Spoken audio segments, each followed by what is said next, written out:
কিছুদিন আগেও যদি আমাকে কেউ জিজ্ঞেস করতো, ভাই আপনি কি জান্নাতে যাবেন, বা আজও যদি আপনাকে কেউ জিজ্ঞেস করে যে আপনি কি জান্নাতে যাবেন, আপনি বলবেন জানি না। আচ্ছা, অথচ আল্লাহ বলেন যে তোমরা জানবে।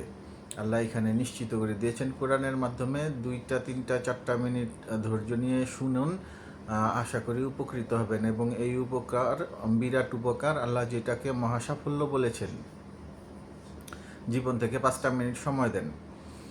আচ্ছা, প্রথমেই আমি বলতে চাই যে আল্লাহ পবিত্র কোরআনের প্রথমেই বলেছেন সূরা বাকারায় যে এই সেই কিতাব যাতে কোনোই সন্দেহ নেই। তাহলে যে কোরআনের পরবর্তী আয়াতগুলি যেগুলি আমরা জানব, সেগুলিতে যদি কারো সন্দেহ থেকে থাকে তাহলে তার ইমানে ঝামেলা আছে, আর ইমানে ঝামেলা থাকলে সে জান্নাতে যেতে পারবে না। আপনাকে অবশ্যই কোরআনের প্রতিটি আয়াত পরিপূর্ণভাবে বিশ্বাস করতে হবে। আচ্ছা, পরবর্তীতে আল্লাহ বলেন যে মুসলমানরা বিশ্বাস করে আল্লাহকে, নবীগণকে, কিতাবসমূহকে আর ফেরেশতা দিগকে। তাহলে এই 4টা জিনিস যারা করে তারা মুসলিম। আর আল্লাহ পবিত্র আল কোরআনের অসংখ্য সূরায় কিয়ামতের দিনের কথা ঘোষণা করেছেন। তাইলে কিয়ামতের দিনকেও বিশ্বাস করতে হবে। এই আপনার বিশ্বাসের পর্ব শেষ। এখন আসেন, কি করা যায়, জান্নাতে যাওয়ার জন্য কি করা লাগবে সেই বিষয়ে একটু জানি। আল্লাহ প্রায় প্রতিটি সূরাতেই অসংখ্য আয়াতে আল্লাহ ঘোষণা করেছেন স্পষ্ট কথা যে যারা ঈমান আনে, বিভিন্ন আয়াতে বলা হয়েছে যারা বিশ্বাস করে, বিশ্বাসীগণ, এভাবে আল্লাহ বলেছেন। আসল কথাটা হচ্ছে যে যারা ঈমান আনে এবং সৎকর্ম করে তাদের জন্য রয়েছে জান্নাত। এইভাবেই আল্লাহ বলেছেন প্রায় প্রতিটি সূরায় একাধিকবার যে যারা ঈমান আনে এবং সৎকর্মসমূহ সম্পাদন করে তাদের জন্য রয়েছে জান্নাত, সেখানে তারা চিরকাল থাকবে। আর আল্লাহ শুধু তাদেরকে জান্নাত দিবেন না, আল্লাহ বলেন তাদেরকে জান্নাতুল ফেরদাউস দান করবেন। আচ্ছা, তাইলে জান্নাত মোটামুটি শেষ হয়ে গেল, যে 2টা কাজ করলে আমরা জান্নাত পেতে পারি।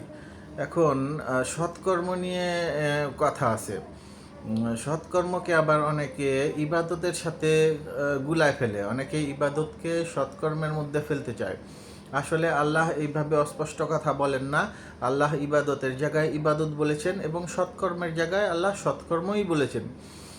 কোরআনটা পরিপূর্ণ জীবন ব্যবস্থা, এটা কোনো ধর্মীয় বই না, জীবন ব্যবস্থা। এবং আল্লাহ আমাদেরকে আল্লাহর দাসত্ব করার জন্য তৈরি করেননি। আল্লাহ আমাদেরকে খলিফা হিসাবে, প্রতিনিধি হিসেবে তৈরি করেছেন। আর এই প্রতিনিধি হিসেবে আমাদের মূল কাজ হলো মানুষের সেবা করা, মানুষের সাথে মানুষের সম্পর্ক যাতে ঠিক থাকে, সৎ পথে চলা। আর সৎ পথে চলাটাই আল্লাহ সৎকর্ম বলেছেন। আর সৎকর্ম সম্পর্কে যদি আমরা জানতে চাই তাহলে অসৎকর্ম সম্পর্কে আমাদের জানতে হবে। অসৎকর্ম বলতে আল্লাহ যেগুলিকে জাহান্নামে নেওয়ার মতো কাজ বলেছেন সেগুলোকে আমরা অসৎকর্ম বলতে পারি।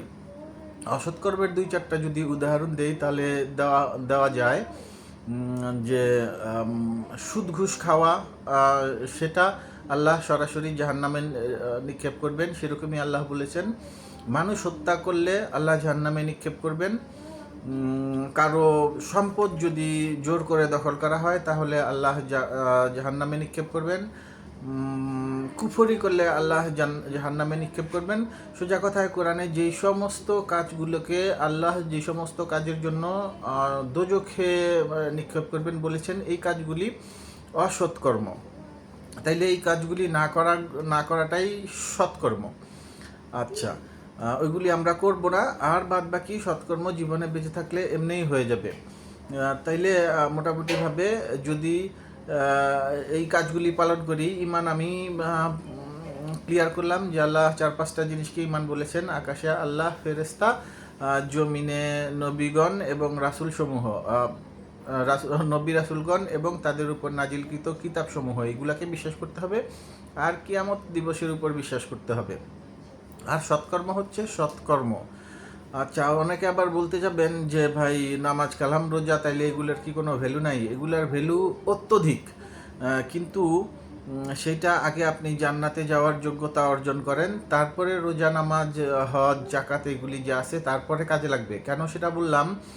রোজা নামাজ হজ রাকাত জাকাত জাকাত না জাকাত বা সৎকর্মের ভিতর পড়ে, এটা মানুষের সাথে মানুষের বিষয়। এটা সৎকর্ম। তো ইবাদতের মধ্যে যেগুলা পড়ে সেগুলোর জন্য আল্লাহ মহাপুরস্কার দিবেন। আল্লাহ এক আয়াতে বলেন, আমি আয়াতগুলি ডিসক্রিপশনে দিয়ে দিব, প্রত্যেকটা কথার আয়াতগুলি আমি ডিসক্রিপশনে দিয়ে দিব, আপনারা দেখে নেবেন। আল্লাহ এক আয়াতে বলেন যে, বহু আয়াতে যেরকম বলেছেন যে ঈমান আনো আর সৎকর্ম করো জান্নাত পাবে, সেরকম আবার বলেছেন যে তোমরা যদি সৎকর্ম করো এবং পাশাপাশি শিরক করা ছাড়া আমার ইবাদত করো তাহলে তোমরা আমার সাক্ষাৎ পাবে। তাইলে ইবাদত অতি গুরুত্বপূর্ণ জিনিস। ইবাদত না করলে কিন্তু আল্লাহর সাক্ষাৎ পাওয়া যাবে না। জান্নাতে হয়তো আপনি ইমান আর সৎ কাজ দিয়ে জান্নাতে চলে যেতে পারবেন, কিন্তু আল্লাহর সাক্ষাৎ পাবেন না। আল্লাহর সাক্ষাৎ যদি পেতে হয় তাহলে আপনাকে অবশ্যই ইবাদত করতে হবে। আর ইবাদতের মাধ্যমে মানুষের আত্মিক উন্নতি ঘটে, আল্লাহর সাথে যোগাযোগ, মানুষের সাথে যোগাযোগ বৃদ্ধি পায়। আত্মার সাথে আত্মার উন্নতি যদি আপনি না করতে পারেন তাহলে কিন্তু সৎকর্ম করা আপনার জন্য কঠিন হয়ে যাবে। আপনি অসৎকর্মে বারবার জড়িয়ে যাবেন, শয়তান ওয়াসওয়াসা দিবে। যার কারণে সেই দিক থেকে ইবাদত অনেক গুরুত্বপূর্ণ, কিন্তু সেটা জান্নাতের শর্ত না। জান্নাতে যাওয়ার জন্য এই দুইটা কাজ, ঈমান আনা আর সৎকর্ম করা, এই দুইটা কাজ করলে আপনি মোটামুটিভাবে জান্নাত যেতে পারবেন। এইভাবেই আল্লাহ ওয়াদা করেছেন। অন্য আয়াতে আল্লাহ বলেছেন, আমার থেকে সত্যবাদী কে? তাইলে বোঝা গেল অল্প কথায় যে দুইটা কাজ যদি আমরা ঠিকমতো করতে পারি তাইলে আমরা বলতে পারবো যে আমরা জান্নাতি। এই যে সন্দেহের মধ্যে থাকছেন, এই সন্দেহ দূর হয়ে যাবে। কিন্তু তার আগে আপনি কোরআনের যে সূরা বাকারার প্রথম আয়াতটা, সেই আয়াতের উপর আগে ঈমান আনতে হবে যে এই গ্রন্থে কোনো সন্দেহ নাই। ধন্যবাদ। আসসালামু আলাইকুম। আর সাবস্ক্রাইব করবেন। আর কোরআন থেকে আরও জানতে হলে দেখতে থাকুন। ধন্যবাদ।